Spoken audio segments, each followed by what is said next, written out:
In my last video, I covered how to decompile C# compiled binaries using Codemerxdecompile, which failed to decompile binaries that were not a valid CLR assembly. However, during Kirasec's Twitch livestream, I watched Pebl help them with decompiling a .NET assembly with a version of ILSpy that works on Linux. I had to give Linux ILSpy a try. After double checking with Pebl for the correct GitHub project, as I was playing with the Linux ILSpy, I came across this error.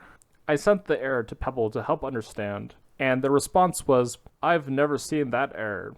How did you build the tool?" I cross-compiled the tool by using .NET on Linux, and oh, you downloaded the static release. Alright, let me try that, and same error. Jumping right in, I'm going to compare all three of the different decompiling tools, Codemerxdecompile, ILSpy on Linux, and ILSpy on Windows. But before I move forward, getting started by first installing ILSpy on Linux, which I've already done, as you can see here. However, I'm going to do it all over again to demonstrate how to do it. So we'll just make Linux ILSpy. And then all we need to do is go to the GitHub page,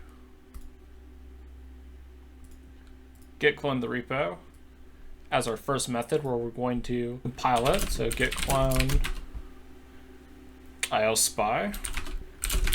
And then we can do .NET build. This will compile the project as a debug. So when we go to ILSpy, bin debug, net 6.0, we can see that we have our compile tool, and if we run it, it opens as intended. The second way we can compile it is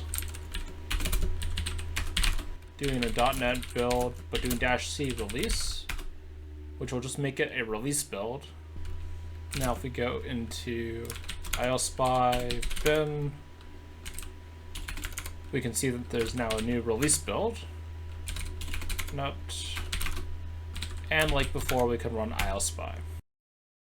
Another way to set up ILSpy on our Linux machine is by first going back to the GitHub project, going to releases, which will be the statically compiled version of the tool, selecting the version we want. In this case, we would need this one, so I'll just copy the link, move this to the side.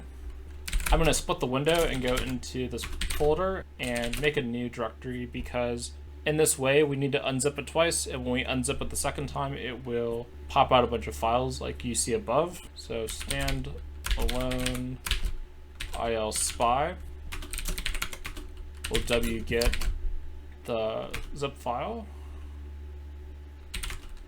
unzip the Linux release, which will pop out this ILSpy, unzip the ILSpy, which will pop out all these files and artifacts. I will stop this one. And if we go to Linux, we can see all the files like before if we just zoom in. And then we just run the ILSpy command. And it opens like before. With ILSpy installed, let's move on to testing how effective the Linux version is against the binaries from the previous video and from TryHackMe's Advent to Cyber challenge, where you had to do a decompiling of C#. So we'll go to Open, Videos, C# binaries. We'll start with Advent to Cyber's binaries.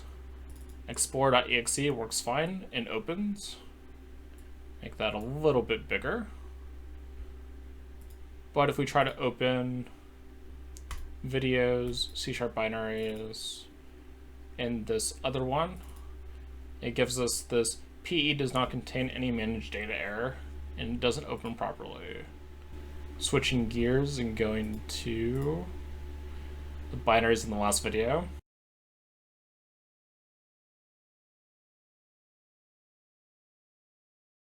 Starting with console reverse shell Windows exe. We get the same error. PE does not contain any managed data. Next binary.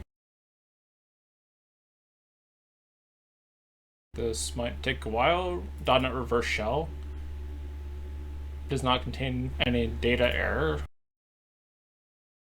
Next one.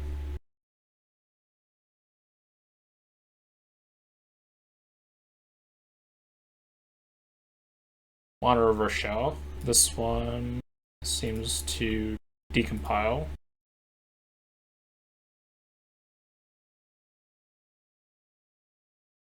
Let's open Binaries. Windows .NET compile, and this one opens. So out of like the 7 tested,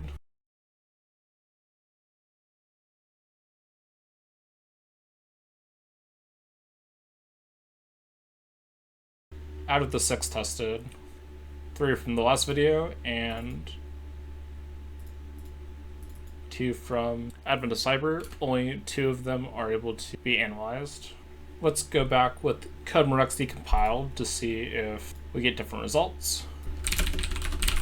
I already showed how to set up Codemerxdecompile, so I'll put those notes in the description below.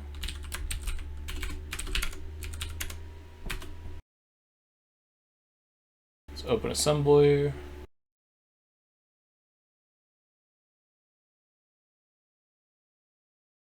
This one gives not a valid CLR, which also failed on ILSpy.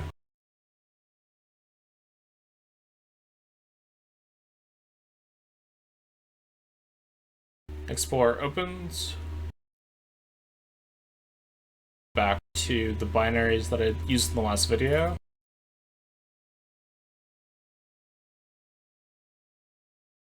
Does not open.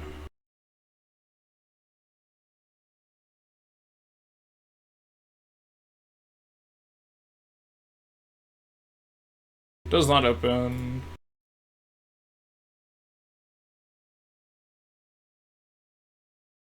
This one opens.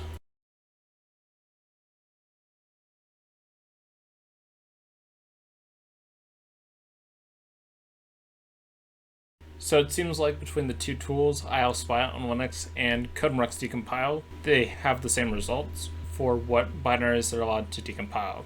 Lastly, I'm going to compare the results of analyzing all 6 binaries with using just Windows ILSpy, which is usually what you'd use during a CTF. I have already moved over the binaries, as you can see. Now all we have to do is just analyze them. Open, desktop, test bins take 2. Starting off with the Advent of Cyber binaries. This one opens just fine. In this case, we get no error like we did with the Linux ILSpy and Codermerxdecompile.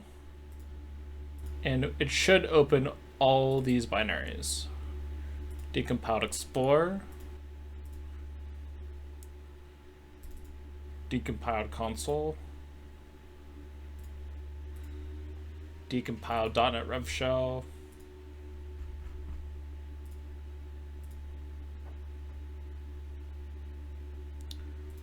Decompiled mono rev shell, and we'll decompile Windows .NET Framework. With these results, it is possible to decompile compiled CSharp.NET bins. However, your results may vary, and it might be better just for you to use the Windows version in a virtual machine. And this is the end of the video. Thanks again for watching. I hope you've had a great start to your 2025, and I'll see you all in the next one. Take care.